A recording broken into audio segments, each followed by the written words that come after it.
নৈশ প্রহরের মনোময় মায়াময় পরিবেশকে এক মুহূর্তের মধ্যেই যেন গভীর অশান্তির মধ্যে ডুবিয়ে দিয়ে ফুটে উঠল একটা কাতর আর্তচিৎকার। মুমূর্ষ নারীকণ্ঠের অন্তিম করুণতায় যেন আচ্ছন্ন হয়ে গেল বিয়েবাড়ির আনন্দ কোলাহলময় আলোকোজ্জ্বল সুন্দর পরিবেশ। বিবাহ উপলক্ষে রায় সাহেব ঈশান মিত্রের বাড়িতে উপস্থিত সমবেত অতিথিবর্গ ব্যস্ততার সঙ্গে অপরিসীম চাঞ্চল্য নিয়ে ছুটে গেল দোতলার কোণের একখানা ঘরের দিকে। কিন্তু একই তাদের পদক্ষেপের অনেক আগেই একটি নিরপরাধা নারীর শেষ নিঃশ্বাস বাতাসের বুকে বিলীন হয়ে গেছে। কিন্তু কে এর জন্য অপরাধী? গল্প অ্যান্ড কোং চ্যানেলে আপনাদেরকে স্বাগত। আমি জানি কে খুনি। খুনি স্বয়ং ঠিক আপনার সামনে বসে আমি মনোরমা দেবীকে খুন করেছি। সুতরাং আপনার এই সমস্ত লাইন অফ প্রকৃষ্টাই মিথ্যে পথ ধরে হচ্ছে নাকি? কিন্তু এভাবে আপনি নিজেকে খুনি বলে স্বীকার করলেও বা লাভটা এমন বেশি কি হলো? আমরা তো যে তিমিরে সেই তিমিরেই রয়ে গেলাম। উপযুক্ত প্রমাণ না পেলে আমরা স্বীকার করতে বাধ্য নই যে আপনি খুনি, এমনকি আপনি নিজে মুখে তা স্বীকার করলেও নয়। সে আপনি যে পদ্ধতি অনুযায়ী তদন্ত করুন না কেন, শেষ পর্যন্ত আমি প্রমাণ করবই যে আমি প্রকৃতই খুনি। সুতরাং অনর্থকার মিথ্যার পেছনে অন্ধের মতো ঘুরে বেরিয়ে লাভ কি হবে আপনার? কথা শেষ না করেই হঠাৎ কথার মধ্যে অহেতুক ছেদ টেনে ঘর ছেড়ে বেরিয়ে যায় বিনয়। ভজরীবাবু অবাক হয়ে শুধু ভাবতে থাকেন এই অদ্ভুত তদন্তের শেষ হবে কোথায়। ঈশানবাবুর বাড়ি থেকে বেরিয়ে এসে ভজরীবাবু লক্ষ্য করলেন যে দীপকের মুখ অহেতুক গম্ভীর। তার থমথমে মুখের দিকে চেয়ে ভজরীবাবু কোনো প্রশ্ন করতে ইচ্ছা করলেন না। সে যেন চিন্তিত মনে কি এক গভীর ভাবনায় অতলে ডুব মেরেছে। একসময় ভজরীবাবু হঠাৎ বলে ফেললেন, বিনয় বাবু নিজেকে তো খুনি বলে স্বীকারোক্তি করছেন দীপক বাবু। দীপক তার কথা শুনে বলল, এতে লাভটার কি হলো বলুন তো? একদিকে অমলও আমার কাছে একটু আগেই বলল সেই হচ্ছে আসল খুনি। এইরকম ঝামেলায় তো মশাই এর আগে জীবনে কখনোই পড়তে হয়নি। যাক, এবার একটা নতুন অভিজ্ঞতা লাভ হচ্ছে। হাজার হোক, তার একটা অবশ্যই মূল্য আছে। কিন্তু এদিকে তদন্তের যে কি যে হচ্ছে আমি তো কিছুই বুঝতে পারছি না। দাঁড়ান, আগে বাড়ির বাকি কজন লোকও এই সঙ্গে নিজেদের খুনি বলে স্বীকার করুক, তারপর যা হয় চেষ্টা করা যাবে।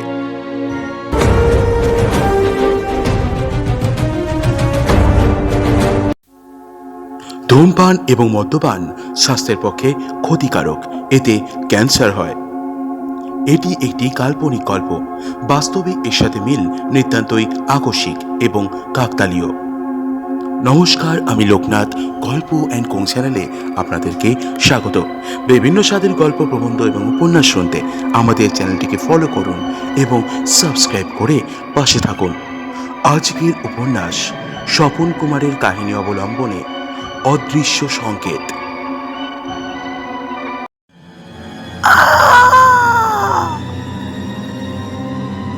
নৈশ প্রহরের মনোরম মায়াময় পরিবেশকে এক মুহূর্তের মধ্যেই যেন গভীর অশান্তির মধ্যে ডুবিয়ে দিয়ে ফুটে উঠল একটা কাতর আর্তচিৎকার। মুমূর্ষ নারীকণ্ঠের অন্তিম করুণতায় যেন আচ্ছন্ন হয়ে গেল বিয়েবাড়ির আনন্দ কোলাহলময় আলোকোজ্জ্বল সুন্দর পরিবেশ। অনন্ত নীলাকাশের অগণন তারারাও বুঝি বারেকের জন্য কেঁপে কেঁপে উঠল এই আকুল শব্দের তীক্ষ্ণতায়। প্রেতলোকের বিষণ্ণ দীর্ঘশ্বাস যেন নেমে এলো অকলঙ্ক স্বর্গীয় নির্মলতার মাঝে। কিন্তু কার এই কণ্ঠ? কোথায় এর উৎস? বিবাহ উপলক্ষে রায় সাহেব ঈশান মিত্রের বাড়িতে উপস্থিত সমবেত অতিথিবর্গ ব্যস্ততার সঙ্গে অপরিসীম চাঞ্চল্য নিয়ে ছুটে গেল দোতলায় কোণের একখানা ঘরের দিকে। কিন্তু একই তাদের পদক্ষেপের অনেক আগেই একটা নিরপরাধ নারীর শেষ নিঃশ্বাস বাতাসের বুকে বিলীন হয়ে গেছে। কিন্তু কে এর জন্য অপরাধী? কার চক্রান্তের বিষ বাষ্পে আজ একটি কোমল কুসুমের পাপড়ি ভুলুণ্ঠিত হয়ে ধুলিমলিন বরণের ধূসরতায় নিজেকে নিঃশ্বাসে সঁপে দিয়েছে? কে দেবে এর উত্তর? সকলের মুখে মুখে শুধুমাত্র একটি কথাই ভেসে ভেসে বেড়াতে লাগলো, মনোরমা দেবীর মৃত্যুবরণ করেছেন। কিন্তু এ কি মৃত্যু না হত্যা? এই একটিমাত্র প্রশ্নই বারবার আলোড়ন তুলতে থাকে ডিটেকটিভ দীপক চ্যাটার্জির মনে। নিশ্চয়ই এর মধ্যে জড়িত আছে গভীর রহস্য। আর রহস্যের জবনিকা সরিয়ে হত্যাকারীর কূটচক্র ভেদ করে তাকেই খুঁজে বের করতে হবে প্রকৃত অপরাধী কে। এই জন্যই বোধহয় ভগবান ঠিক এই সময়েই তাকে এখানে উপস্থিত করেছিলেন। চিন্তার অতলে তলিয়ে যায় দীপকের মন। রায় সাহেব ঈশান মিত্রের বাড়িতে রহস্যানুসন্ধানী দীপক চ্যাটার্জির যাতায়াত আজ নতুন নয়। ঈশান মিত্রের প্রথমা স্ত্রী বিনতা দেবী দীপককে বেশ একটু স্নেহ করতেন। সে আজ 5 বছর আগেকার কথা। দীপক তখন আজকের রহস্যভেদী দীপক চ্যাটার্জি নয়। সে তখন ঈশান মিত্রের প্রথম পক্ষের ছেলেকে প্রাইভেট পড়াতো। বিয়ে পরীক্ষা দিয়ে হাতে ছিল তার অখণ্ড অবকাশ, আর বাড়িতে বসে আড্ডা মেরে সময় নষ্ট করতে আর যেই ভালোবাসুক দীপক চ্যাটার্জির মতো ছেলেরা সে দলের নয়। তারপর এই দীর্ঘ 5 বছরে পৃথিবীর বুকের ওপর দিয়ে ঘটে গেছে অনেক পরিবর্তন। দীপক চ্যাটার্জির পিতা ইহলোকের মায়া কাটিয়েছেন। দীপক এখন পিতার অগাধ সম্পত্তির একমাত্র উত্তরাধিকারী। তাছাড়া সে বিদ্বান ও বুদ্ধিমান, তাই তার মতো ছেলেদের একটা না একটা খেয়াল এসে জুটবেই। দীপকের কিন্তু রহস্যভেদটা খেয়াল না হয়ে একেবারে নেশায় এসে দাঁড়িয়েছিল। ইতিমধ্যে সে ক্রিমিনোলজিতে এমএটাও দিয়ে ফেলেছিল, তাই এই বিষয়টা তার একটা বিশেষ ফ্যান্সি হয়ে দাঁড়িয়েছিল। ওদিকে ঈশান মিত্রের প্রথমা স্ত্রী বিনতা দেবীও একটি মাত্র ছেলে শঙ্করকে রেখে হঠাৎ হার্ট ফেল করে মারা যান। এ খবরটা অবশ্য দীপক তখনও জানতে পারেননি। জানতে পারলে বিনতা দেবী মারা যাবার 1.5 বছর পরে ঈশান মিত্র যখন দ্বিতীয়বার বিবাহের ব্যবস্থা করে, দীপককেও তাতে নিমন্ত্রণ করলেন। দীর্ঘদিন পরে দীপক আবার ওই বাড়িখানার দিকে পা বাড়ালো। কিন্তু বাড়িখানায় পা দিয়ে দীপক কেমন যেন অবাক হলো। সেদিন বৌভাত, উচ্ছ্বাস আর কলেবরে সারা বাড়ি গমগম করছিল, কিন্তু কোথাও এতটুকু মাত্র আনন্দের রেশ চোখে পড়ল না দীপকের। এ যেন একটা উৎসবের গতানুগতিক নিয়ম রক্ষা।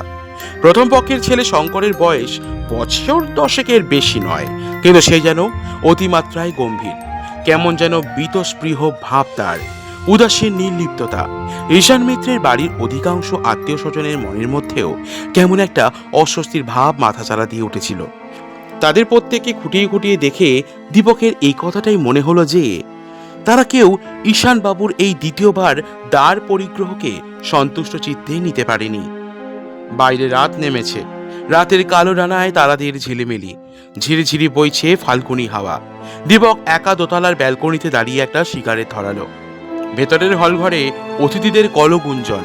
কয়েকজন অতিথি ঈশান মিত্রের নববিবাহিতা স্ত্রীকে গান গাইবার জন্য অনুরোধ করছেন শোনা গেল। মায়াদেবী কয়েকবার আপত্তি করল। অবশেষে অতিথিদের অনুরোধ এড়াতে না পেরে বাধ্য হয়েই গান ধরল।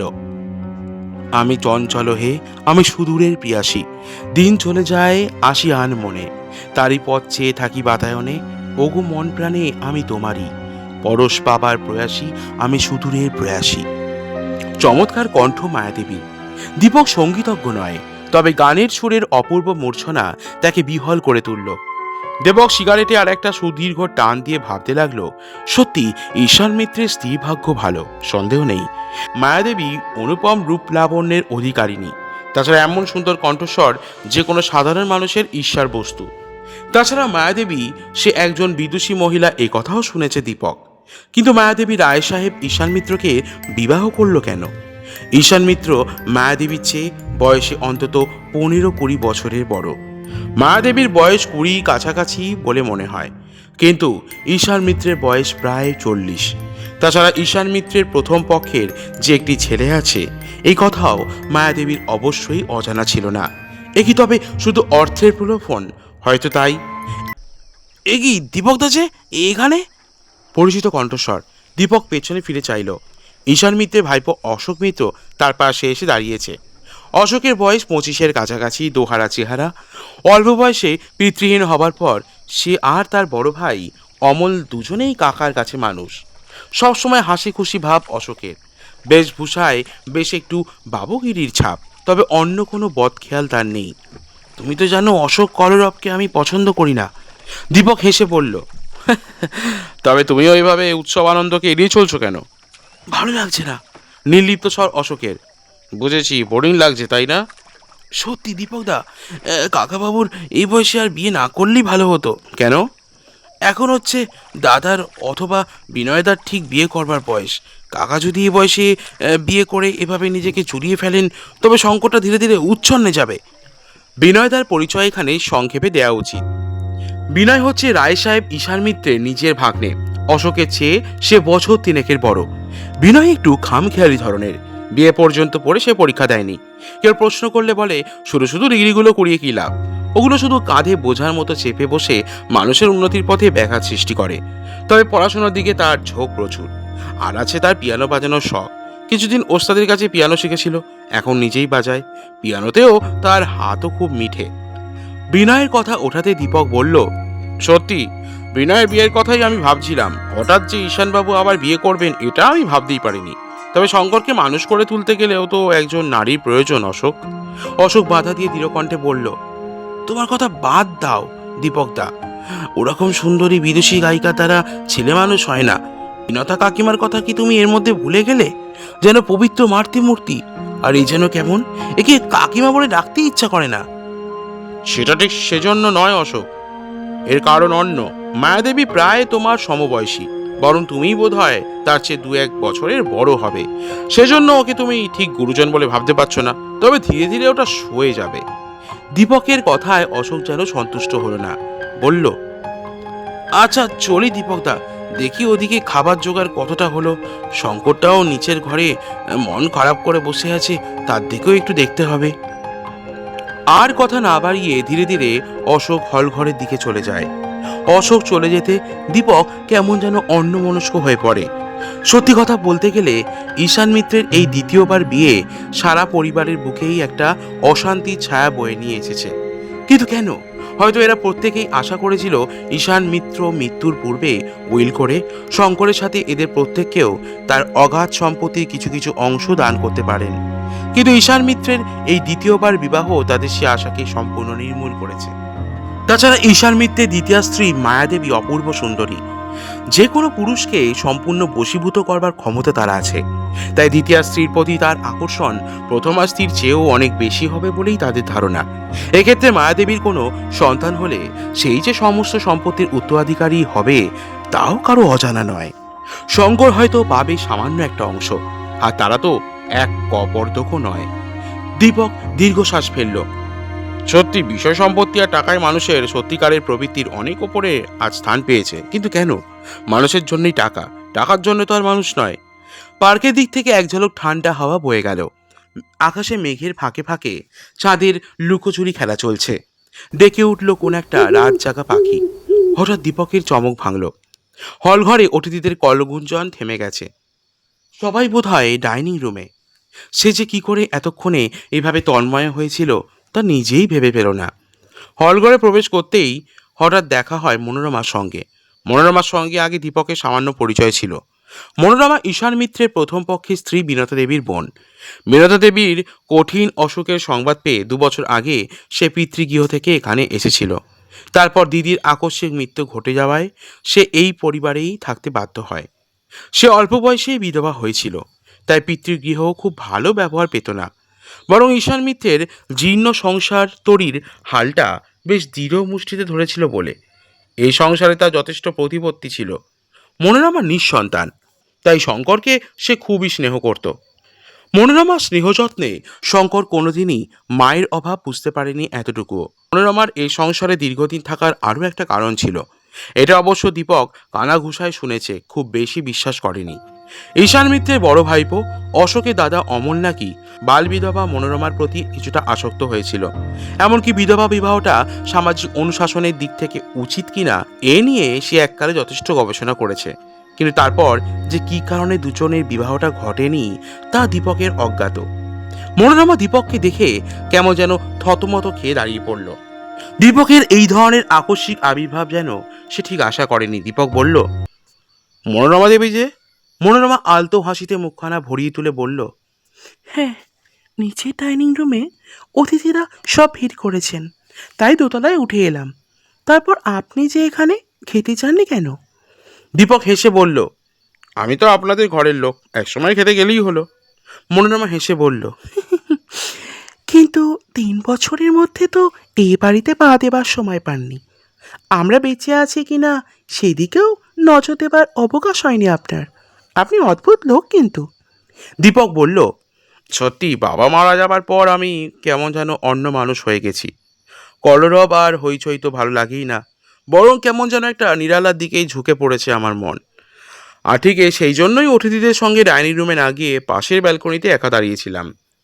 মনোরমা বলল, বুঝেছি দীপকবাবু, আপনি আজকাল পোয়েট হয়ে উঠেছেন। না না, ঠিক উল্টো ওটা মনোরমা দেবী। আমি হয়ে উঠছি কেমন যেন পেসিমিস্ট। আনন্দ কোলাহল, বিশেষ করে এ ধরনের সামাজিক ফাংশনকে উপলক্ষ করে যে উচ্ছ্বাস, এসবের দিকে আর ঝুঁকতে চায় না আমার মন।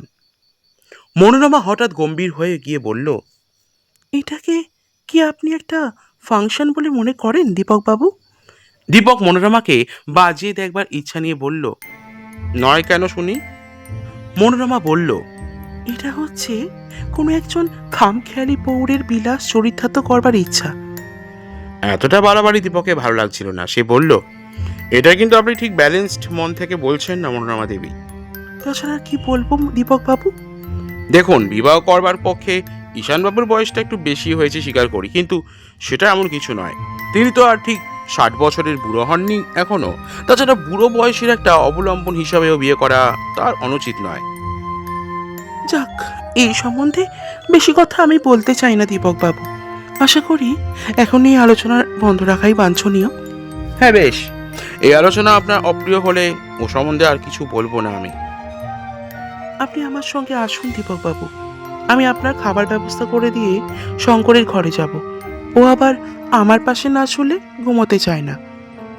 এরকম একটা ছেলের মুখের দিকে চেয়েও যে মানুষ নতুন বিয়ে করা থেকে বিরত থাকলো না, তাকে কি আপনি সত্যিকারের উদারমনা পুরুষের দলে ফেলবেন? দীপক আর কথা না বাড়িয়ে নিচে নেমে গেল। নিচে নেমে এসে দীপক সবে খেতে বসেছিল। অন্য অতিথিরা খাওয়া দাওয়া শেষ করে বসেছিল গিয়ে বাইরের ঘরে। যাদের শিগগির বাড়ি ফেরার প্রয়োজন তারা চলে যায় বাড়ি। অন্য সকলে তাস ইত্যাদি খেলা নিয়ে মেতে উঠেছিল। ঠিক এমনই সময় দোতলার ঘরে শোনা গেল এই আর্ত চিৎকার।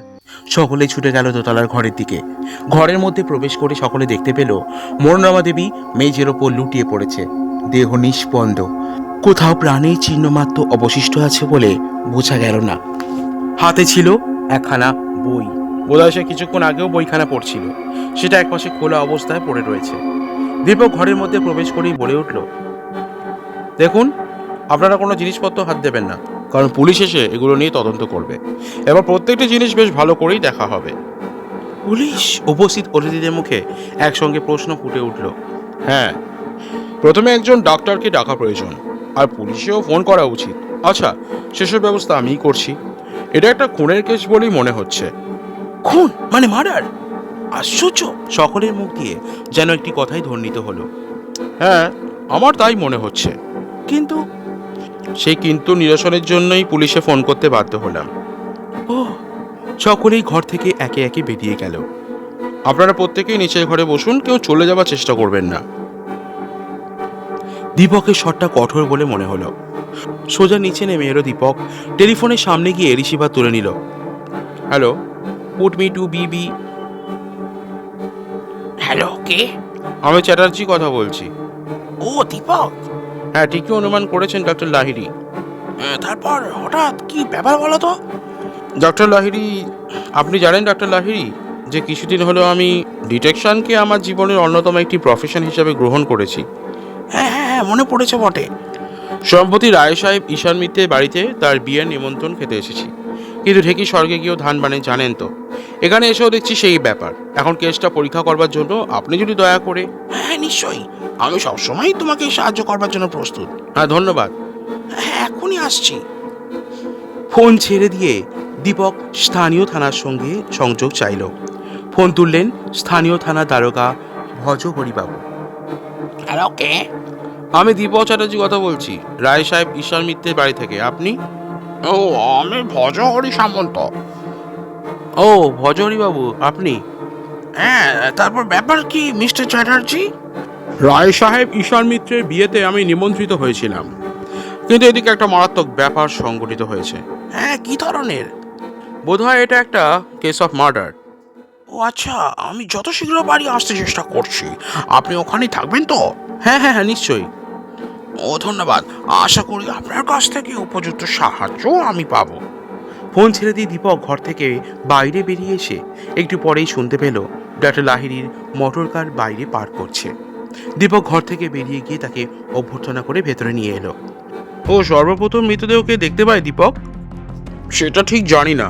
আচ্ছা, দেখছি। একতলার যে ঘরে সকলে বসেছিল সেখানে প্রবেশ করে দীপক প্রশ্ন করল, আচ্ছা, আপনাদের মধ্যে কেউ সর্বপ্রথম মৃতের ঘরে প্রবেশ করেছিলেন? উত্তর দিল রাহে সাহেব ঈশান মিত্রের ভাইপো অমল। বলল, আমি সর্বপ্রথম ওর চিৎকার শুনে ওর ঘরে প্রবেশ করেছিলাম। আপনাকে ডাক্তারবাবু কয়েকটা প্রশ্ন জিজ্ঞাসা করতে চান। হ্যাঁ হ্যাঁ, বেশ বলুন। ডাক্তার লাহিড়ী অমলের দিকে চেয়ে কিছু প্রশ্ন করলেন। আচ্ছা, আপনি ঘরের মধ্যে প্রবেশ করে প্রথমে কি দেখতে পেলেন? মনে হলো মৃত্যুর আগে উনি কিছু বলতে চেয়েছিলেন। ঠোক দুটো বার কয়েক কেঁপে কেঁপে উঠছিল শুধু। তারপরেই উনি ঝরে পড়েন, আর কোনো স্পন্দনই পাওয়া যায়নি। বেশ, ওতেই চলবে। ডাক্তার লাহিড়ী যে ঘরে মৃতদেহ ছিল সেই ঘরখানার দিকে পা বাড়ালেন। দীপকও তার অনুগমন করবার আগে অমলেশের দিকে ফিরে প্রশ্ন করল, কোনো লোক বাড়ি থেকে বেরোয়নি তো? না না, আমি, অশোক, বিনয়, শঙ্কর, কাকা, নতুন কাকিমা, নতুন কাকিমার ভাই অবনীবাবু, ঝি চাকর ইত্যাদি আর অতিথিরা সকলেই নিচের ঘরেই আছেন। খুনের সময় যারা যারা বাড়িতে উপস্থিত ছিলেন পুলিশ তাদের সকলের সঙ্গেই হয়তো দেখা করতে চাইবে, কাজেই। হ্যাঁ হ্যাঁ, বুঝেছি। আর একটা কথা অমলবাবু। হ্যাঁ, কি কথা বলুন? যদি এই ব্যাপারে তদন্ত করতে করতে কোনো বিশ্রী অথবা স্ক্যান্ডেলস ব্যাপার বের হয়ে পড়ে, অথবা পরিবারেরই কোনো লোক এই খুনের সঙ্গে যুক্ত বলে প্রমাণিত হয়, তবে তাকে আইনের হাত থেকে বাঁচাতে পারবো না। পাশে দাঁড়িয়েছিল অমলের ভাই অশোক। সে বাধা দিয়ে বলল, না, তাতে আপত্তি নেই দীপকদা। দীর্ঘ 2 বছর যিনি এই সংসারের হাল দৃঢ় মুষ্টিতে ধরেছিলেন, যার নিপুণ যত্নে আমরা কোনো কষ্টই, কোনো অভাব বুঝতে পারিনি, তাকে যেভাবে হত্যা করতে পারে তার উপযুক্ত শাস্তি হওয়াই উচিত।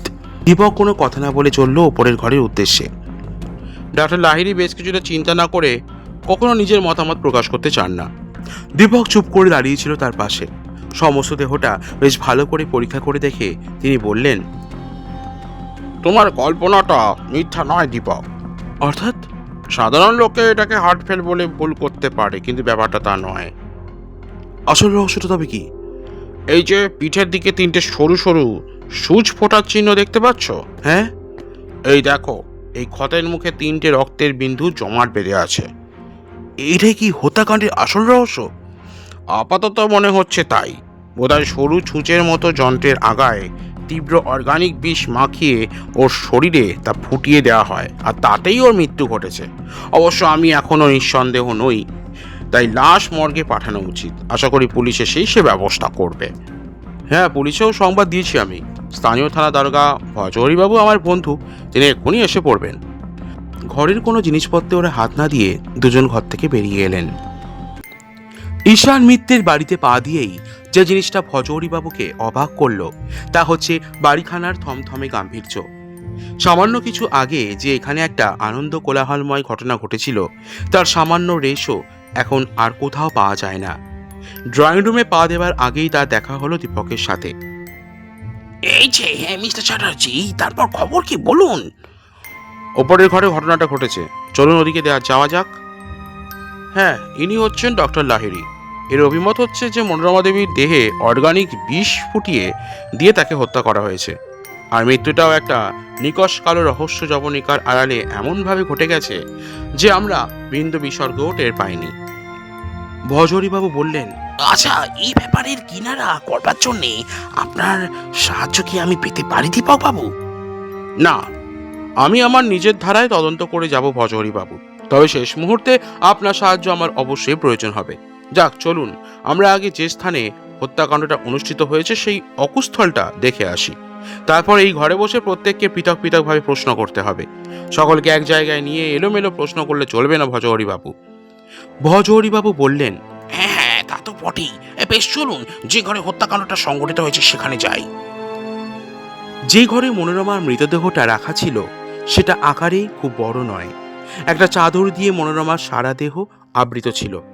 দীপক 1 মিনিট ভেবে প্রশ্ন করল, আচ্ছা, উনি চিৎকার করে উঠবার পর আশা করি ঘরের কোনো জিনিসই সরানো হয়নি? দীপকের সঙ্গে বিনয় এবং অমলও এসেছিল ঘরের মধ্যে। অমল বলল, না দীপকবাবু, চিৎকার শুনে আমি সর্বপ্রথম ঘরের মধ্যে প্রবেশ করেছিলাম, কিন্তু আমি কোনো জিনিসই নাড়াচাড়া করিনি। আমার পর যারা এসেছিলেন তারা কেউ কোনো জিনিস নাড়াচাড়া করেননি। দীপক ভালো করে ঘরের চারদিকে চেয়ে দেখল। জিনিসপত্র কোনো কিছুই অগোছালো অবস্থায় নেই। মনোরমা দেবী মৃত্যুর পূর্বে অথবা আহত হবার পূর্বে খুনির সঙ্গে ধস্তাধস্তি করছিলেন এমন কোনো প্রমাণ পাওয়া গেল না। মনোরমা দেবী যে বইখানা পড়ছিলেন সেটা ছিল টেবিলের ওপর উল্টানো অবস্থায়। ঘরের সমস্ত স্থান তন্ন করে খুঁজেও কোনো সূত্র মিলল না। দীপক ভজহরি বাবুর দিকে চেয়ে বলল, নিশ্চয়ই ওর কোনো অতি পরিচিত ব্যক্তি ওকে আকস্মিকভাবে আক্রমণ করেছিল। সে কি? হ্যাঁ, উনি আকস্মিকভাবে আক্রান্ত হয়ে এমন হতভম্ব হয়ে যান যে আত্মরক্ষা করবার কোনো চেষ্টাও করেননি। তার কারণ এই যে লোক ওকে খুন করেছে সে যে খুন করতে পারে এ ধারণাই মনোরমা দেবীর কল্পনায়ও স্থান পায়নি। ভজহরিবাবু কোনো উত্তর দিলেন না। দীপক এবার ঘরের মেঝের দিকে দৃষ্টি দিল। সমস্ত মেঝেটা তন্ন করে খুঁজে দেখল সে। কোথাও কোনো জিনিসের অস্তিত্ব চোখে পড়ল না তার। হঠাৎ ঘরের এক কোণে ঠিক ইঞ্জেকশনের ভাঙা অ্যাম্পুলের মতো কি একটা জিনিস দেখতে পেয়ে সেটা তুলে নিয়ে পকেটে রাখলো দীপক। ভজহরিবাবু বললেন, ওটা কি দীপক বাবু? এখনো ঠিক জানতে পারিনি, জানতে পারলে পরে আপনাকে অবশ্যই জানাবো। দীপক হঠাৎ অমলের দিকে চেয়ে প্রশ্ন করলো, আচ্ছা, এ বাড়িতে সায়েন্স স্টুডেন্ট অর্থাৎ বিজ্ঞান নিয়ে পড়াশোনা করে এমন কে আছে? অমল বলল, একমাত্র বিনয়দা বিজ্ঞান নিয়ে কিছু পড়াশোনা করেন। নিচের তলায় লাইব্রেরি ঘরে আগে বৈজ্ঞানিক বিষয়ে কোনো বই ছিল না।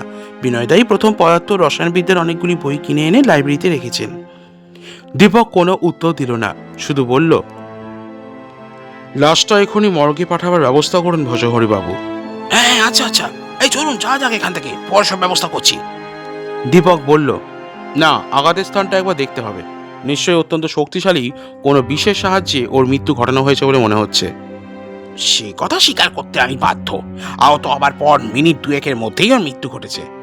তাহলে বুঝতে পারছেন ভজহরিবাবু যে আততায়ীর টক্সিকোলজি অর্থাৎ বিষ সংক্রান্ত রসায়ন সম্বন্ধে কত নিখুঁত জ্ঞান রয়েছে। হ্যাঁ, সে তো বটেই, কিন্তু ওর থেকে আপনি কি ডিডাকশন করছেন? কিছুই না, চলুন আমরা পাশের ঘরে যাই। সকলের আগে অমলবাবুই আমাদের সঙ্গে আসুন। গোটা কয়েক কথা আপনাকে প্রথমে জিজ্ঞাসা করব, কারণ আপনি প্রথম মৃতদেহ দেখতে পান। দীপক আর ভজহরিবাবু পাশাপাশি বসে অমলকে প্রথমে প্রশ্ন করতে শুরু করলেন। ভজহরিবাবু গোটা কত সাধারণ প্রশ্ন করবার পর দীপক অমলের দিকে চেয়ে হঠাৎ প্রশ্ন করল, আচ্ছা, আপনি কি বলতে পারেন কাল যখন শব্দ শুনে আপনি ছুটে যান তখন বিনয়বাবু কোথায় ছিলেন? অমল একটু ভেবে বলল, বিনয়দা তখন বোধহয় নিচের হল ঘরে ছিলেন। তবে সেটা আমি আন্দাজে বলছি। আমি 20 মিনিট আগে ওকে অবশ্য হল ঘরে দেখেছিলাম। তবে সেই সময় উনি কোথায় ছিলেন তা আমি ঠিক করে বলতে পারি না। আচ্ছা, আর একটা প্রশ্ন করছি, যদিও সেটা একটু অন্য ধরনের হবে। আপনার কাকার এই দ্বিতীয়বার বিয়েতে কি মনোরমা দেবী খুব অসন্তুষ্ট হয়েছিলেন? তা কিছুটা হয়েছিলেন বই কি। কারণ? শঙ্করকে তিনি নিজের ছেলের মতোই ভালোবাসতেন। তার কথা চিন্তা করে আর বিনতা কাকিমার কথা ভেবেই তিনি দুঃখ পেয়েছিলেন সবচেয়ে বেশি। বুঝেছি। আচ্ছা, কিছুদিন আগে আপনি মনোরমা দেবীর প্রতি কিছুটা আসক্ত হন বলে শুনেছি। সেই কথাটা কতদূর সত্যি? অবশ্যই পার্সোনাল কথাটা আপনাকে জিজ্ঞাসা করতে আমি বাধ্য হচ্ছি বিশেষ একটা কারণেই। খানিকটা সত্যি। এমনকি একসময় আমি ওকে বিয়ে করব বলেও মনে স্থির করেছিলাম। এটাও শুনেছি, কিন্তু বিয়ে করেননি কেন? কাকা বলেন যে আমি যদি বিধবা বিবাহকে সামাজিক দিকের নিজের জীবনে বরণ করে নিই তবে আমি তার কাছ থেকে জীবনে আর কোনো সাহায্যই পাবো না। শানবাবুর কথা শুনেই আপনি তবে ওর কাছ থেকে বিরত থাকেন, তাই তো? তাই না? হ্যাঁ। আপনাদের মধ্যে মনোমালিন্য কিছু ঘটেনি? আমাদের মধ্যে মানে আপনার আর মনোরমা দেবীর মধ্যে? মনোমালিন্য ঠিক নয়, একটু মতান্তর ঘটেছিল সেই সময়। মনোরমাও আমার প্রতি আকৃষ্ট হয়েছিল সে সময়। সে আমাকে বলে যে আমরা যেন এই বাড়ি ছেড়ে অন্যত্র যাই এবং তাকে বিয়ে করি, কিন্তু আমি ঠিক তাতে মত দিই না। সে তখন আমাকে ভীরু বলে উপহাসও করেছিল। সে কতদিন আগেকার কথা? তা বছর দেড় তো বটে, কিংবা তার কিছু কম হতে পারে। আচ্ছা, বিনয় বাবুকে আপনার কিরকম মনে হয়? আপনার এই প্রশ্নের অর্থ? অর্থ হচ্ছে এই যে তার স্বভাব চরিত্র কি ধরনের ছিল বলে আপনার জানা আছে? স্বভাব চরিত্র ভালো ছিল সব দিক থেকে। মোটামুটি তিনি পড়াশোনা নিয়েই সারাদিন কাটাতেন। পড়াশোনার প্রতি তার আকর্ষণ ছিল অসীম। তাছাড়া আর কোনো কিছু জানেন না আপনি? না, তেমন কিছু তো। আপনি কিছু কিছু কথা লুকোচ্ছেন অমলবাবু। এভাবে কিছু কথা যদি আপনি না বলেন অথবা আমাদের ভুল দিকে পরিচালিত করেন, তাহলে আসল হত্যাকারীকে খুঁজে বের করতে আমাদের প্রচুর বেগ পেতে হবে। জানি দীপক বাবু, আর জানি বলেই বলছি, এই ব্যাপারের সঙ্গে এই হত্যাকাণ্ডের কোনো যোগাযোগ নেই।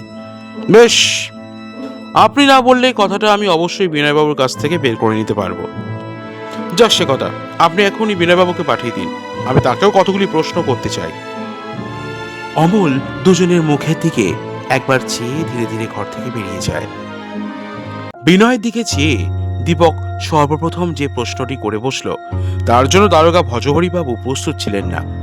দীপক অকুশা যেন অত্যন্ত ক্ষুব্ধ হয়েছে, এই ধরনের ভাব মুখে ফুটিয়ে তুলে বলল, ছি ছি, আপনি যে সম্প্রতি এ ধরনের বন্ধুদের সঙ্গে মিশিয়ে এভাবে অধঃপাতে যেতে পারেন তা আমি আশা করিনি বিনয়বাবু। আমি আপনাকে শিক্ষিত ও উদারমনা বলে জানতাম, আর শিক্ষার প্রতি আপনার অসীম আগ্রহ দেখে আমি খুব আনন্দিত হয়েছিলাম, কিন্তু অমলবাবুর মুখে যা শুনলাম। বিনয়ের মুখ যেন পাংশু বর্ণ ধারণ করল। সে অনেক কষ্টে নিজেকে সামনে নিয়ে বলল, দেখুন দীপকবাবু, মানুষ মাতৃরই মনে তার সাধারণ প্রবৃত্তিগুলো থাকবেই। উপযুক্ত বয়সেও যখন আমার বিয়ে দেবেন না বলে মামা স্থির করলেন, তখন মাঝে মাঝে সামান্য একটু স্ফূর্তির জন্য বন্ধু বান্ধবের সঙ্গে মেলামেশাটাকে আপনি খারাপ নজরে দেখতে পারেন না?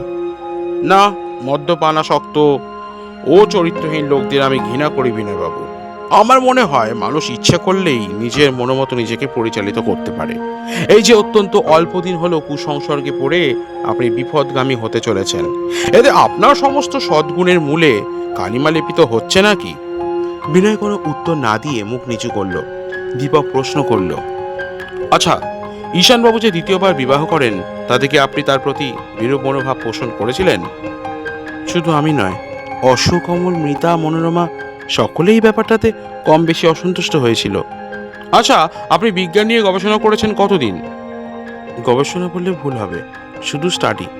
তা প্রায় বছর 3-4 কম নয়।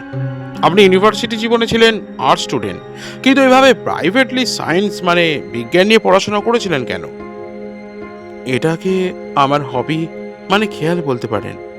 মনোরমা দেবীকে বিষ প্রয়োগে হত্যা করা হয়েছে তা আপনি জানেন? ডাক্তার তো তাই বললেন।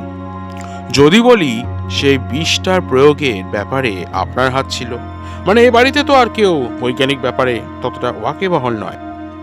কিন্তু আমার কি স্বার্থ ছিল যে মনোরমাকে আমি বিষ প্রয়োগ করতে যাব? বিনা কারণে এত বড় একটা ক্রাইম কোনো সুস্থ মস্তিষ্ক মানসিক করতে পারে না দীপকবাবু।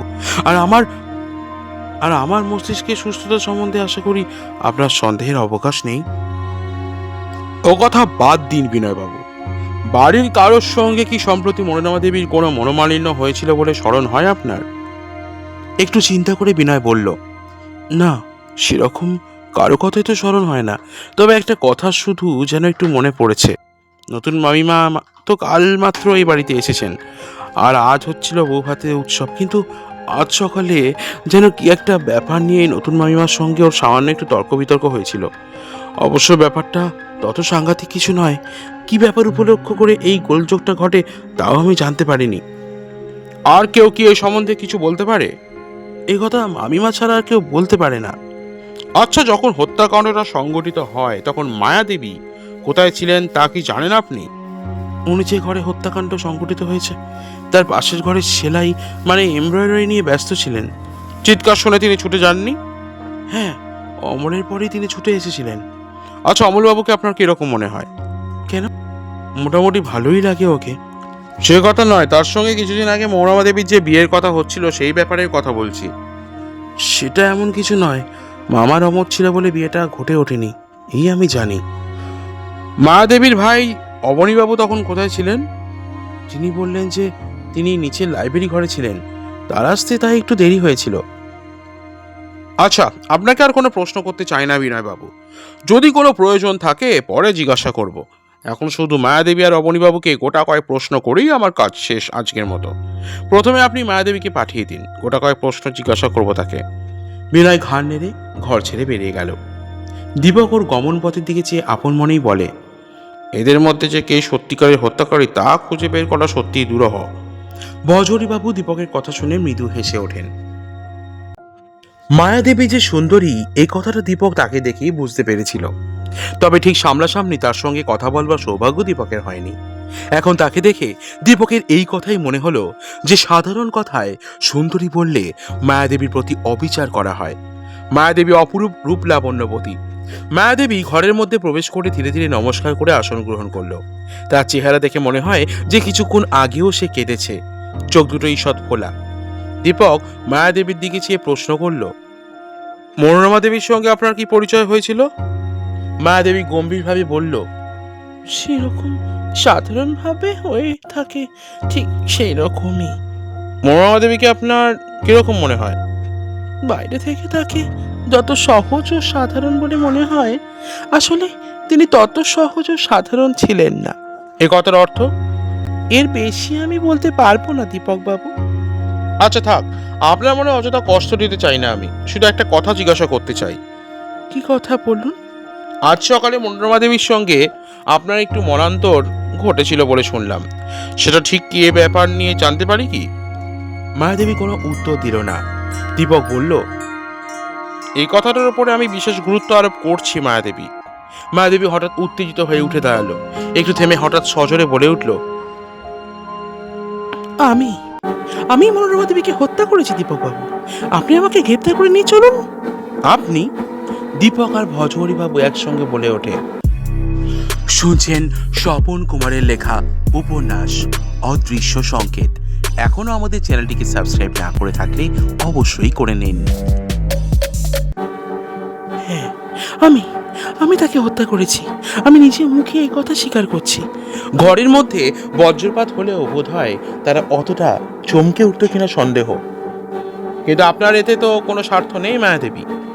দীপক একটু ভেবে কথাটা বলে উঠল। তাছাড়া সবে এখানে পা দিয়ে আপনি এমন একটা কাজ কখনোই করতে পারেন না। এর বেশি আমি আর কিছু বলতে চাই না। আমি কিচ্ছু না। কথাটা বলে এক ঝলক হালকা হাওয়ার মতো ঘর থেকে বেরিয়ে যায় মায়াদেবী। বিপুল উত্তেজনায় তার তার সারা দেহটা তখন যেন ঠকঠক করে কাঁপছিল। দীপক আর ভজহরি বাবু অবাক হয়ে পরস্পর মুখ চাচাই করতে থাকে। দীপক শুধু বলে, আশ্চর্য। জীবনে নানা ধরনের অদ্ভুত ঘটনার সম্মুখীন হতে হয়েছে দীপককে, কিন্তু এই ধরনের ঘটনা বোধ হয় এই প্রথম।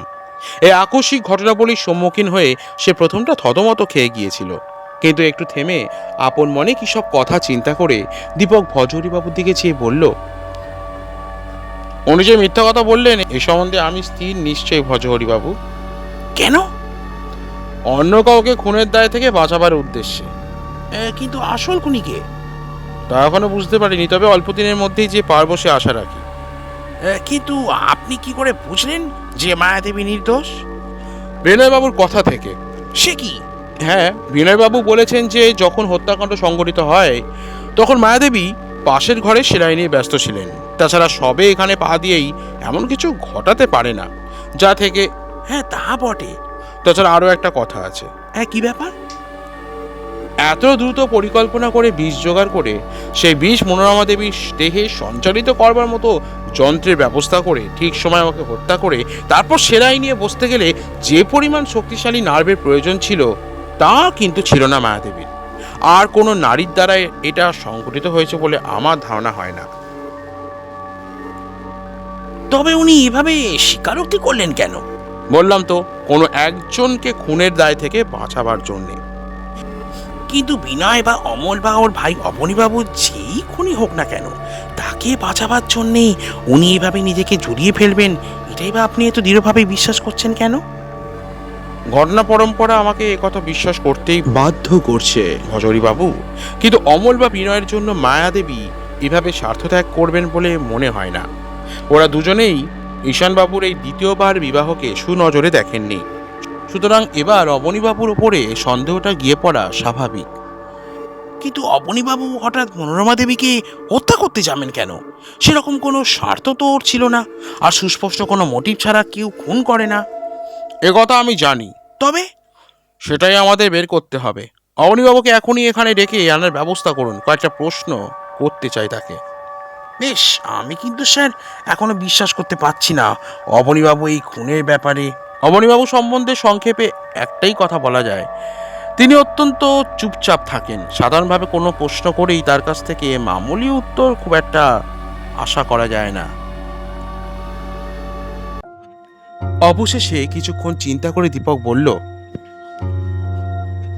আপনার বোন মায়াদেবী নিজেকে খুনি বলে স্বীকার করেছেন। সে কি? আকস্মিক এই কথাটা শুনে অবনীবাবু অদ্ভুতভাবে চমকে উঠলেন। দীপক এই সুযোগেরই প্রতীক্ষা করছিল। সে এবার বলল, কিন্তু তিনি খুনি বলে আমাদের মনে হয় না আদৌ। আমরা মনে করি যে খুন করেছে তাকে রক্ষা করবার জন্যই উনি এই মিথ্যা কথাটা বলেছেন। অর্থাৎ উনি চান না যে খুনি ধরা পড়ুক এবং তার ফাঁসি হোক। কিন্তু খুনিকে? যাকে বাঁচাবার জন্য মায়াদেবী নিজেকে বিপন্ন করতে পারেন এমন একজন নিশ্চয়। আমি তো কিছুই বুঝতে পারছি না দীপক বাবু। খুনের সময় আপনি কোথায় ছিলেন? সে সময় আমি কোথায় ছিলাম ঠিক মনে নেই। মিথ্যা কথা।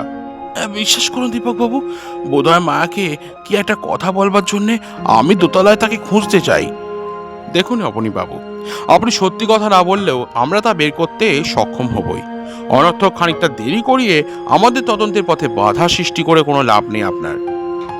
বিশ্বাস করুন, আমি খুনের ব্যাপারে যা বলেছি তার চেয়ে এক বর্ণ বেশি জানি না। বেশ, আপনি যখন বলবেন না আর কিছু তখন কি করব? এর ফলে আপনি নিজের বিপদকেই বাড়িয়ে তুলছেন। চলি আজকের মতো। আশা করি আপনি নিজে চিন্তা করে পরে সব কথা আমাদেরকে খুলে বলবেন। দীপক আর কোনো কথা না বলে উঠে দাঁড়ায় বাড়ির দিকে রওনা হবার উদ্দেশ্য নিয়ে। সেদিন বাড়ি ফিরেই দীপক সর্বপ্রথম তার ল্যাবরেটরিতে গিয়ে উপস্থিত হলো। জরুরি প্রয়োজন হতে পারে ভেবে দীপক বাড়ির কোণে ছোট একটা ঘরে তার নিজের ব্যবহারের জন্য একটা ল্যাবরেটরি করেছিল। তাতে প্রয়োজনীয় যন্ত্রপাতি সব থাকতো। দীপক তক্ষুনি সেই সব যন্ত্রপাতি নিয়ে বসে গেল কাজ করতে। আধ ঘন্টা পরে সে যখন ল্যাবরেটরি থেকে বের হলো, তখন তার মুখে ফুটে উঠেছে সফলতার হাসি। যে অ্যাম্পুলের মতো জিনিসটা সে কুড়িয়ে পেয়েছিল তাতে শুধু খানিকটা ডিস্টিলড ওয়াটার ছিল, কোনো বিষের নামগন্ধও নেই ওতে। ওটা ওখানে রাখা ছিল শুধু পুলিশকে ভ্রান্ত পথে চালনা করবার উদ্দেশ্যেই। আসল বিষ পূর্ব থেকেই ব্যবস্থা করে অন্যত্র রাখা ছিল। এবার দীপকের তদন্তের পথ অনেকটা সহজ হয়ে এলো। এটা অবশ্যই সাময়িক উত্তেজনার বশে খুন নয়, অনেক আগেই এই হত্যার জন্য প্ল্যান করা হয়েছিল। তারপর সুযোগ মতো কাজটি সংগঠিত করা হয়েছে। কিন্তু কেই হত্যাকারী? বিভিন্ন চিন্তা এসে পরপর দীপককে বিভ্রান্ত করে তুলতে লাগলো।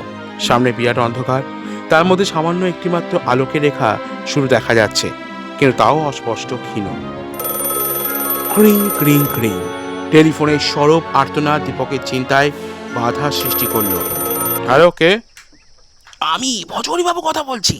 আপনি তো মিস্টার চ্যাটার্জি? হ্যাঁ, কিন্তু হঠাৎ আবার এই ধরনের আহ্বান কেন? নতুন কোনো খবর টবর নাকি? হ্যাঁ, ঠিক ধরেছেন তো। বোধহয় পুলিশ মর্গের রিপোর্ট। আরে আশ্চর্য তো, আপনি যদি সব বলে ফেলবেন তবে আমি আর বলবো কি? এটা এমন কিছু কঠিন নয় ভজহরি বাবু। এখন আপনার কাছে নতুন খবর আসবার একমাত্র পথ খোলা আছে পুলিশ মর্গ। এছাড়া আর কোনো পথই তো খোলা নেই আপনার সামনে। হ্যাঁ ঠিক তাই, মর্গের রিপোর্টে অদ্ভুত একটা জিনিস জানতে পারলাম আমরা। মৌরমা দেবীর মৃত্যুর কারণ ওই ক্ষতস্থানের মুখে কোনো বিষ প্রয়োগের ফলে নয়। সে কি? এতটা আমি অবশ্য আশা করতে পারিনি। তাহলে ওর মৃত্যুর কারণটা কি? ওর খাবারের সঙ্গে বিষ মিশিয়ে দেওয়া হয়েছিল, সেই বিষেই ওর মৃত্যু হয়েছে। ওর পেটে সেই বিষ পাওয়া গেছে। মৃত্যুর পূর্বে যে উনি চিৎকার করে উঠেছিলেন। হ্যাঁ, সেটা অবশ্যই সম্ভব। মৃত্যুর পূর্বে বোধহয় আততায়ী তার পিঠে সূচ বিধিয়ে দিয়ে এবং একটা কাঁচের অ্যাম্পুল ঘরের কোণে ফেলে পুলিশকে বিভ্রান্ত করতে চেয়েছিল। আর তাতে বিনয়বাবুর ওপরেই সন্দেহটা গিয়ে বেশি পড়ে, কারণ উনি ছিলেন বাড়ির মধ্যে একমাত্র বিজ্ঞান জানা লোক। কিন্তু এতটা প্ল্যান করে যে খুন করতে পারে তার বুদ্ধির তীক্ষ্ণতার কথা ভেবে আমি অবাক হয়ে যাচ্ছি। হ্যাঁ, আরও একটা খবর মর্গে পোস্টমর্টেমের ফলে আবিষ্কৃত হয়েছে। সেটা হচ্ছে এই যে মৃত্যুর সময় উনি গর্ভবতী ছিলেন। সে কি? হ্যাঁ, ক্যারিং ফর 5 মান্থস। ওর তখন 5 মাস চলছিল। কিন্তু এটা তো অবৈধ। হ্যাঁ, তা তো বটেই। আর সেই জন্যই অমলবাবুর ওপরে সন্দেহটা গিয়ে পড়ছে এবার। ওর কাকা বলেছিলেন যে মনোরমা দেবীকে উনি যদি বিয়ে করেন তাহলে কাকার সম্পত্তি থেকে উনি সম্পূর্ণ বঞ্চিত হবেন। সেই কথা তো জানি। আমার মনে হয় তার পূর্বেই বোধহয় মনোরমা দেবী গর্ভবতী হয়ে পড়েন। উনি ইতিপূর্বে বোধহয় তা জানতে পারেননি। পরে জানতে পেরে উনি মনোরমা দেবীকে হত্যা করে নিষ্কণ্টক হতে চাইলেন। নট আনলাইকলি, অসম্ভব কিছু নয়। এদিকে ব্যাপারটা বের হয়ে যেতে পারে ভেবে উনি ছুঁচের আগায় বিষ ইত্যাদি অবতারণা করে এবং ঘরের কোণে অ্যাম্পুল ফেলে রেখে পুলিশকে বিভ্রান্ত করবার চেষ্টা করলেন। এরপরে ছন্দটা গিয়ে পড়বে বিনয়বাবুর ওপর। কিন্তু আমি ভাবছি আরেকটা কথা ভজহরি বাবু, একই কথা বলুন। মায়াদেবী হঠাৎ নিজেকে খুনি বলে স্বীকার করলেন কেন? সেটাই তো প্রশ্ন। অমলবাবুর প্রতি হঠাৎ ওর এতটা আকর্ষণের কারণ কি হতে পারে সেটা এখনো বুঝতে পারিনি। আমার মনে হচ্ছে কোথাও বোধ হয় বিরাট একটা গলদ রয়ে গেছে, কিন্তু কোথায় যে গলদটা তা আমরা ঠিক ধরতে পারছি না। হয়তো সেটা সম্ভব, কিন্তু এমনও তো হতে পারে যে অমলবাবুকে মায়াদেবী খুব স্নেহ করেন এবং খুব বেশি সম্ভব নয়। আমি তো যতটা দেখেছি তাতে মনে হয়েছে অমলবাবু মায়াদেবীকে খুব সুনজরে দেখেন না। ঈশানবাবুর এই দ্বিতীয়বার বিয়ে তিনি সুনজরে দেখেননি, আর তার মনোভাবটা এখনো পূর্ণ মাত্রায় রয়েছে। আর একটা জিনিস অবশ্য সম্ভব। কি ব্যাপার? মায়াদেবী হয়তো কোনো কারণে ধারণা করেছিলেন যে তার ভাই অবনীবাবুই খুনি, তাই ভাইকে বাঁচাবার জন্য। কিন্তু মায়াদেবী কি মনোরমা দেবীর ওই গর্ভের কথা জানতেন বলে মনে হয় আপনার? হ্যাঁ, হতে পারে।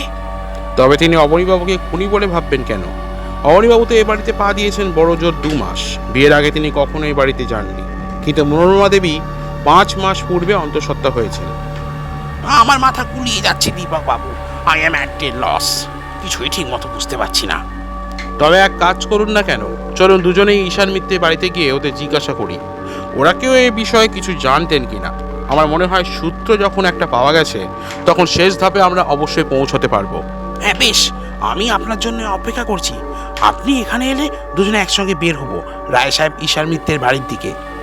দীপক রিসিভারটা নামিয়ে রেখে দেয়। রিসিভারটা রেখে বাইরের ড্রয়িং রুমে নেমে আসে দীপক। সেদিনের ডাকে আগত চিঠিগুলো সেখানে টেবিলের ওপর পড়েছিল। চাকর ভজুয়াকে 1 কাপ চা আনতে বলে দীপক চিঠিগুলোর ওপর মনোসংযোগ করলো। 2-3টে চিঠি পড়ে একটা নীল খামের ভারী চিঠির ওপর দীপকের মনোযোগ আকৃষ্ট হলো। টেবিলের ওপর থেকে চিঠিটা তুলে নিয়ে মুখটা ছিঁড়ে ফেলে দীপক দেখলো চিঠিটা ইংরেজিতে লেখা, টাইপ করা। তার মর্মার্থ এইরূপ: প্রিয় দীপক বাবু, আশা করি আপনার নিজের স্বার্থেই আপনি রায় সাহেব ঈশান মিত্রের বাড়ির ঘটনা থেকে দূরে সরে দাঁড়াবেন। আপনার বুদ্ধি আছে স্বীকার করি, কিন্তু অতি বুদ্ধি ভালো নয়। তাছাড়া পারিবারিক ব্যাপারে মাথা ঘামিয়ে নিজের জীবন বিপন্ন করে লাভ কি? আপনি যদি এই কেস থেকে সরে দাঁড়ান তবে যথাসময়ে 500টি টাকা ডাক মারফত আপনার হাতে গিয়ে পৌঁছবে। অন্যথায় আপনার জীবন বিপন্ন হতে পারে বলে আমার ধারণা। প্রীতি ও শুভেচ্ছা নেবেন। এটি আপনার কোনো শুভার্থী। চিঠিখানা পড়ে দীপক বিড়বিড় করে বলে, তাহলে অবশ্যই আমাকে এ ব্যাপারে আত্মনিয়োগ করতে হবে। তখনই সে মোটরে চড়ে বেরিয়ে পড়ে রায় সাহেব ঈশান মিত্রের বাড়ির উদ্দেশ্যে। অমল আর বিনয় বাইরের হলঘরে বসে নিজেদের মধ্যে কি যেন আলোচনা করছিল। এমন সময় দীপক গিয়ে সেখানে উপস্থিত হলো। ভজহরি বাবু এসেছিলেন তার সঙ্গে। দীপক অমলের দিকে চেয়ে বলল, অমলবাবু, আপনার সঙ্গে গোটা কয়েক প্রাইভেট কথা আছে। কোথায় গেলে কথাগুলো বলবার সুবিধা হবে? উপাসের ঘরে চলুন। বেশ ভজহরি বাবু, আপনি এদিকে বিনয়বাবুর সঙ্গে কথাবার্তা বলুন। ভজহরি বাবুর কিন্তু একা থাকতে ভালো লাগছিল না। তিনি বললেন, আমি আপনার সঙ্গে যোগ দিলে অসুবিধা হবে কি? নিশ্চয়ই, বিনয়বাবুর সঙ্গে আপনার কি যেন গোটা কয়েক কথা আছে বলছিলেন না? যান যান, এখন সেরে ফেলুন। দীপকের ইঙ্গিত শুনে ভজহরি বাবু বললেন, ও হ্যাঁ হ্যাঁ, বিনয়বাবুর সঙ্গে কথাগুলো সেরে ফেলি। আপনি ততক্ষণে ওকে যেসব প্রশ্ন জিজ্ঞাসা করবেন বললেন সেগুলোই শেষ করুন। দীপক উঠে পাশের ঘরে চলে গেল অমলকে সঙ্গে নিয়ে। অমল বলল, আপনি যে আবার হঠাৎ ফিরে এলেন মিস্টার চ্যাটার্জি? একটা নতুন জিনিস হঠাৎ আবিষ্কার করে ফেললাম কি না, তাই। কি আবার আবিষ্কার করলেন আপনি? মনোরমা দেবীর মৃত্যুর কারণ তার পিঠে যে আঘাত দেখা গেছে সেটা নয়। খাবারের সঙ্গে ইতিপূর্বে বিষ মিশিয়ে তার মৃত্যুকে আসন্ন করে তোলা হয়েছিল। আপনি কি করে জানলেন তা? পোস্টমর্টেম রিপোর্ট থেকে। আশ্চর্য তো। আশ্চর্য তো বটেই, আরও গোটা কয়েক আশ্চর্য খবর দিতে চাই আপনাকে অমলবাবু। হ্যাঁ বলুন। প্রথম কথা, আপনার কাকিমা মায়াদেবী নিজ মুখে স্বীকার করে গেছেন যে তিনি নাকি মনোরমা দেবীকে খুন করেছেন। সে কি? হ্যাঁ, এর মধ্যে এতটুকু অতিরঞ্জিত কিছু নেই। কিন্তু কেন তিনি এভাবে খুন করতে যাবেন? কি তার স্বার্থ? সে কথার উত্তর তিনি দেননি। না না, আমি এটা বিশ্বাসই করি না। বিশ্বাস না করবো কারণ? ওর খাবারের সঙ্গে উনি তো অত্যন্ত সহজেই বিষ প্রয়োগ করতে পারতেন। কিন্তু ওরই বা কি স্বার্থ? অনেক কিছু হতে পারে। অতটা গভীরভাবে চিন্তা করবার অবকাশ আমি পাইনি। কিছুদিন পূর্বে কি একটা বিষয় নিয়ে মনোরমা দেবীর সঙ্গে মায়াদেবীর মনোমালিন্য হয়েছিল না? হয়তো সেটাই শেষ পর্যন্ত রেষারেষিতে পরিণত হয় এবং ক্রুদ্ধ হয়েই তিনি এভাবে মনোরমা দেবীকে হত্যা করেন। কিন্তু এত সহজে হত্যা করা কি সম্ভব? অন্য কারণও থাকতে পারে। যথা? পোস্টমর্টমের ফলে জানা গেছে যে মৃত্যুর সময় মনোরমা দেবী অন্তঃসত্ত্বা ছিলেন। আশ্চর্য! কথাটা অমল এমনভাবে বলল যে আকাশ থেকে বজ্রপাত হলেও সে বোধহয় এতটা চমকে উঠত না। আপনি তো কিছুদিন পূর্বে মনোরমা দেবীকে বিয়ে করবেন বলে স্থির করেছিলেন, তাই নয় কি? কিন্তু তারপরে হঠাৎ বিয়ে করলেন না কেন?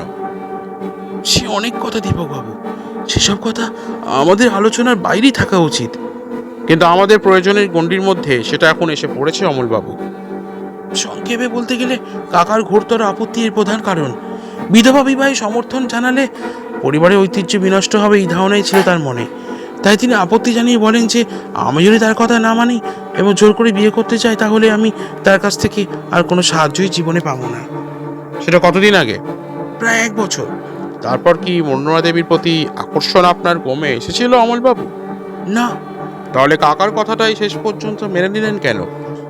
সত্যি কথা বলতে গেলে নিজের পায়ে দাঁড়াবার মতো অর্থ উপার্জন করবার চেষ্টায় ছিলাম আমি। মনোরমা আমাকে পূর্বে কয়েকবার বলেছিল যে আমি যেন তাকে নিয়ে এই বাড়ি ছেড়ে অনেক দূরে চলে যাই, কিন্তু আমি তার সে কথা মেনে নিতে পারিনি। আমি বলেছিলাম যে সাময়িক উত্তেজনা বশবর্তী হয়ে এইভাবে পালিয়ে না গিয়ে কিছুদিন পরেই উপযুক্ত অর্থ উপার্জন করবার ব্যবস্থা করে তারপরে আমরা অন্যত্র চলে যাব। কিন্তু এখন যদি প্রমাণিত হয় যে মনোরমা দেবী যে অন্তঃসত্ত্বা হয়েছিলেন এবং অবশেষে যেভাবে প্রাণ হারিয়েছেন তার জন্য দায়ী হচ্ছেন আপনি। অমল কোনো উত্তর দিল না। দীপক বলে চলল, এই কথা তো আপনি স্বীকার করতে বাধ্য যে আপনি তার প্রতি আকৃষ্ট ছিলেন। সাক্ষ্য প্রমাণেও সেই কথাই স্বীকৃত হবে। আপনি ছাড়া অন্য কেউ তার প্রতি আকৃষ্ট ছিলেন এমন প্রমাণ পাওয়া যাচ্ছে না। তারপর দেখুন তিনি যে অবস্থায় পড়ে যেভাবে মৃত্যুবরণ করলেন, এতে আপনার ওপরই সন্দেহটা এসে পড়ে নাকি? এর উত্তরে আমার কিছু বলবার নেই দীপকবাবু। কিছু না? না। তাহলে আপনি স্বীকার করেছেন যে আপনি মনোরমা দেবীর হত্যার মূলে আছেন, অর্থাৎ আপনিই তাকে হত্যা করেছেন। মনোরমা দেবীকে বিয়ে করবার ইচ্ছা আপনার আদৌ ছিল না। তিনি হঠাৎ যখন অন্তঃসত্ত্বা হয়ে পড়লেন তখন আপনি নিজের বিপদ বুঝতে পারেন। আপনি দেখলেন যে তাকে হত্যা করা ছাড়া আর কোনো উপায় আপনার নেই। কি বলেন অমলবাবু? আমি মনোরমাকে হত্যা করেছি দীপকবাবু, আমি তাকে হত্যা করেছি। কথাটা শেষ করে উত্তেজিতভাবে ঘরের মধ্যে পায়চারি করতে থাকে অমল। তার সারা ভঙ্গির মধ্যে যেন বিশ্বের ব্যর্থতা পুঞ্জীভূত হয়ে উঠেছে। চোখ দুটো তার অশ্রু ভরে টলমল করতে থাকে। অমলের দিকে চেয়ে দীপকের ঠোঁটে ফুটে ওঠে অদ্ভুত একটা রহস্যের হাসি। বিনয়ের সঙ্গে কথা হচ্ছিল ভজহরিবাবুর। ভজহরিবাবু কিছুক্ষণ চুপচাপ বসে থেকে কি যেন সব চিন্তা করছিলেন। হঠাৎ বিনয় তাকে প্রথম প্রশ্ন করে বসল, আপনি এই খুনের তদন্তের ব্যাপারে কতদূর অগ্রসর হলেন ভজহরিবাবু? ভজহরিবাবু মৃদু হেসে বললেন, বেশি দূর নয়। সে কি? হ্যাঁ, খুনিকে তো এখন আমরা স্থির করতে পারিনি। তবে তদন্তের ফল হলো কি? খানিকটা এগিয়েছি মাত্র। কিসের উপর নির্ভর করে? সন্দেহ এবং প্রমাণের উপর নির্ভর করে। দুটোই আমাদের তদন্তের ব্যাপারে কিছু কিছু সাহায্য করেছে। ধন্যবাদ, কিন্তু সন্দেহটা ঠিক কার ওপর? মাফ করবেন, সেটা বলতে আমার বাধা আছে। ও বেশ। তবে এটা নিশ্চয়ই জানেন যে পুলিশ মর্গের রিপোর্টে যে যে তথ্য প্রকাশ পেয়েছে তাতে কেসটা বেশ জটিল হয়ে উঠেছে। ও তাই নাকি? কি কি তথ্য আবার প্রকাশ পেল? সেগুলো জানেন না বুঝি? না, জানবার সৌভাগ্য হয়নি এখনো। বেশ, তাহলে শুনুন। প্রথম তথ্য এই যে আমরা জানতে পেরেছি পিঠের ওই ছোট ক্ষতস্থানে বিষ প্রয়োগে মনোরমা দেবীর মৃত্যু হয়নি। তবে ওটা একটা ভাওতা মাত্র। সে কি? হ্যাঁ, তার পেটে যে বিষ পাওয়া গিয়েছে তাতে বোঝা যায় যে খাবারের মাধ্যমেই বিষ প্রয়োগ করা হয়েছিল। আশ্চর্য। হ্যাঁ, আরো একটা সংবাদ শুনবার জন্য প্রস্তুত থাকুন বিনয়বাবু। মনোরমা দেবী মৃত্যুর সময় অন্তঃসত্ত্বা ছিলেন। So strange. হ্যাঁ, এমনি আরো কত আশ্চর্যজনক ব্যাপারই এই পৃথিবীতে না ঘটে থাকে। আমরা তার কতটুকু খবর রাখি বলুন? তা তো বটেই। তবে যতদূর আমরা জানতে পারি তাতেই আমরা সেটা আশ্চর্যজনক বলে ভূষিত করি। যাক, এবার খুনি যে কে সে সম্বন্ধে আপনি নিশ্চয়ই একটু সাহায্য আমাকে করতে পারবেন। কিন্তু এই দুটো তথ্য জানা সত্ত্বেও যদি বলি খুনি যে কে তা এখনো আমাদের ধারণার বাইরে হয়ে রয়েছে।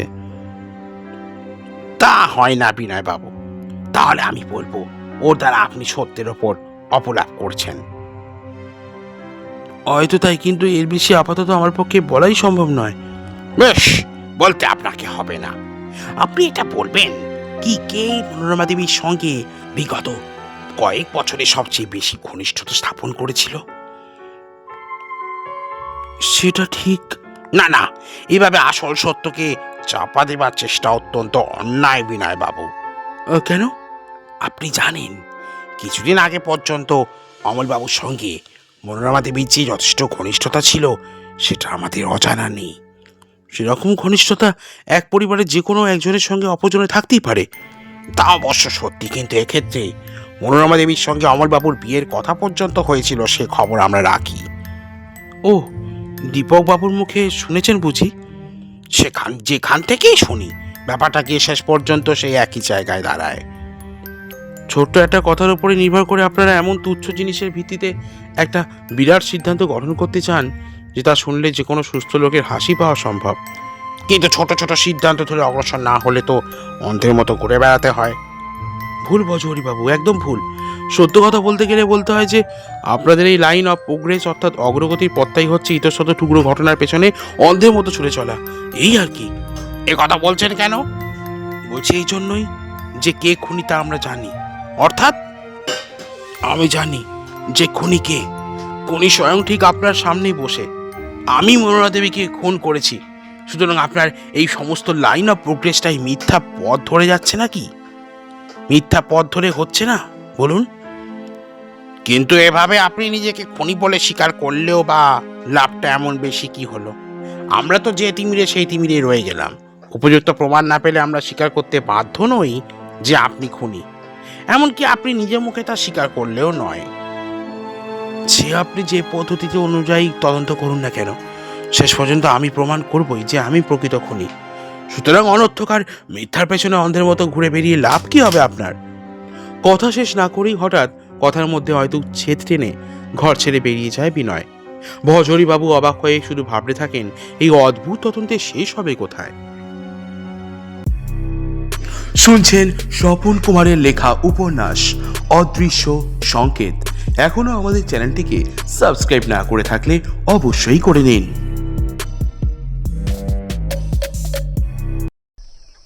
ঈশানবাবুর বাড়ি থেকে বেরিয়ে এসে ভজহরিবাবু লক্ষ্য করলেন যে দীপকের মুখ অহেতুক গম্ভীর।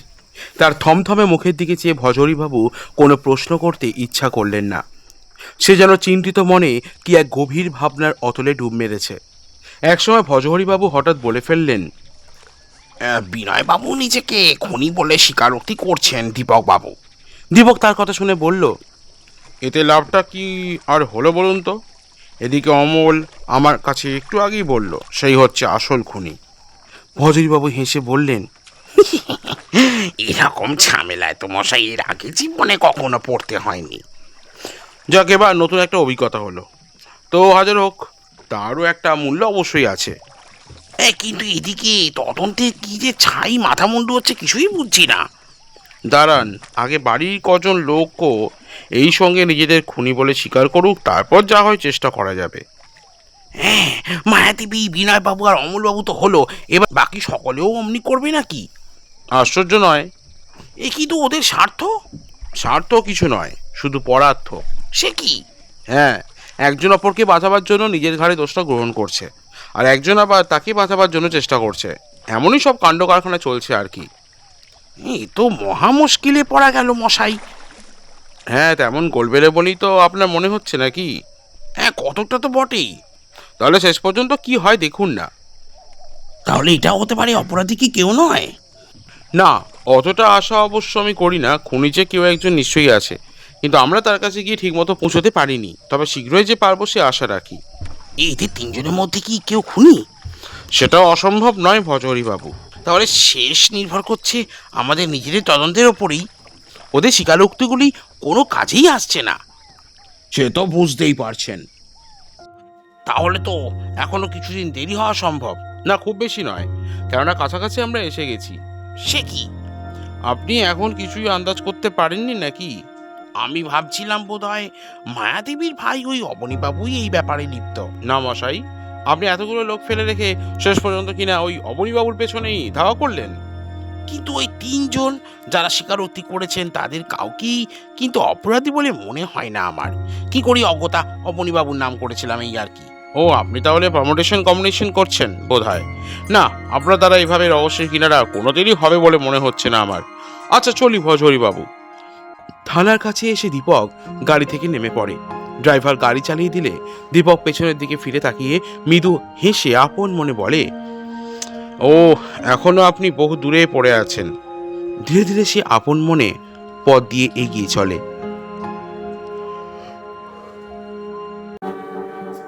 আপনি তাহলে আমাকে এই কথাই বিশ্বাস করতে বলেন যে মনোরমা দেবীর হত্যা সংক্রান্ত ব্যাপারে কোনো কিছুই আপনার জানা নেই? দীপক প্রশ্ন করে রায় সাহেব ঈশান মিত্রের দিকে চেয়ে। হ্যাঁ, ঠিক ওই কথাই বলতে চাই আমি। ঈশান মিত্রের কথাগুলো কেমন যেন অপ্রতিভ বলে মনে হয়। ঘরের মধ্যে মুখোমুখি এরা দুজন। ঈশান মিত্রের নিজের শয়নকক্ষ সেটা। হালকা হাওয়ায় দরজার পর্দাটা কাঁপছিল। বাইরের কোলাহল থেকে দূরে এই ধরনের একান্ত সান্নিধ্যে এসে দীপক যে তাকে এভাবে প্রশ্ন করতে পারে, এ ধারণা বোধহয় ঈশান মিত্রের ছিল না। তাই তিনি এভাবে অপ্রতিভ হয়ে পড়েছিলেন। একটু হেসে দীপক আবার বলে চলে,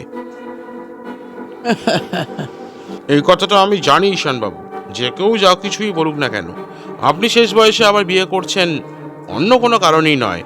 একরকম বলতে গেলে বাধ্য হই। সে কি? ঈশান মিত্র যেন চমকে উঠলেন। হ্যাঁ ঈশানবাবু, ভয় নেই।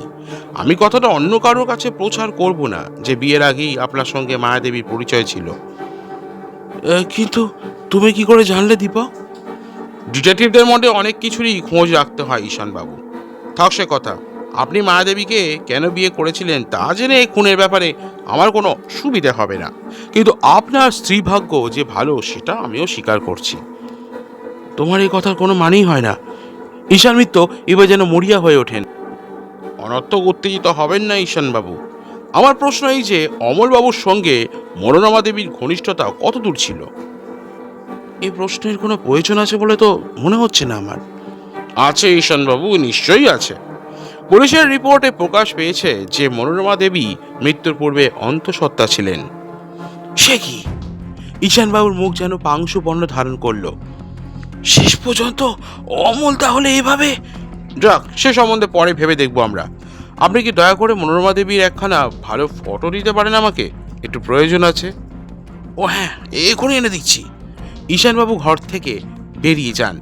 দীপক এতক্ষণ যেন এই সুযোগ খুঁজছিল। দ্রুত এগিয়ে গিয়ে একটা সবখোল চাবি বের করে ড্রয়ারগুলো খুলে কি যেন খুঁজতে লাগলো। কিছুক্ষণ খোঁজাখুঁজি করে একটা ড্রয়ারে সে দেখতে পেল ঈশান মিত্র বিশ্রী কতকগুলি অশ্লীল ছবি জমিয়ে রেখেছেন। এই ধরনের একজন পৌরের এই বিকৃত রুচির পরিচয় পেয়ে দীপকের মনটা ঘৃণায় রিড়ি করে উঠল। ড্রয়ারগুলো বন্ধ করে দীপক কি যেন ভাবছিল। এমন সময় প্রবেশ করলেন ঈশান মিত্র। এই নাও মনোরমার ফটো। দীপক ফটোটা হাতে নিয়ে বলল, আচ্ছা চলি ঈশানবাবু, অনর্থক আপনাকে কিছুটা বিরক্ত করে গেলাম। না না, সে কি?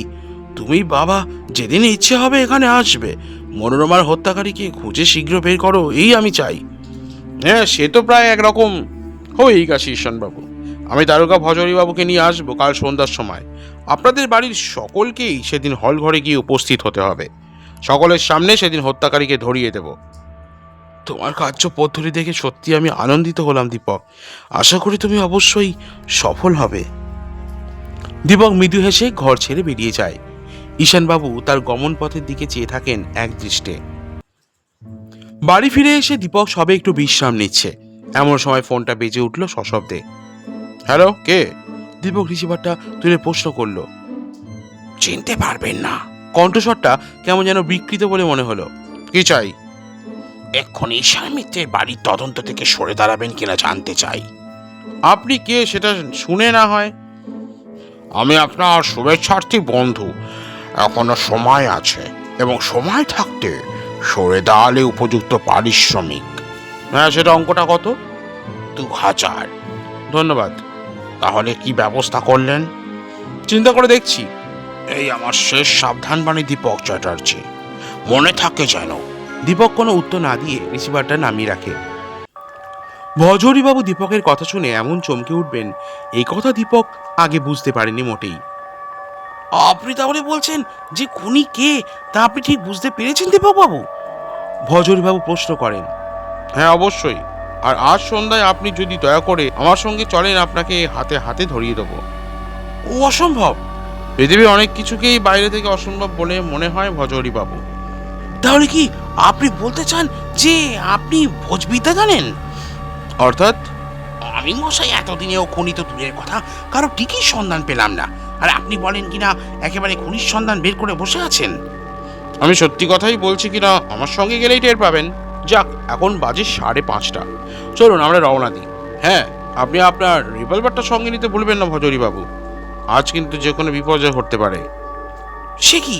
হ্যাঁ, বুঝতেই পারছেন, এখনো পর্যন্ত খুনি বেশ নিশ্চিন্তে আছে। শেষ মুহূর্তে যদি বুঝতে পারে যে আমরা তাকে ঠিক চিনতে পেরেছি, তাহলে সেই চরম মুহূর্তে এসে সব কিছুই করে বসতে পারে। ও হ্যাঁ, তা তো বটেই।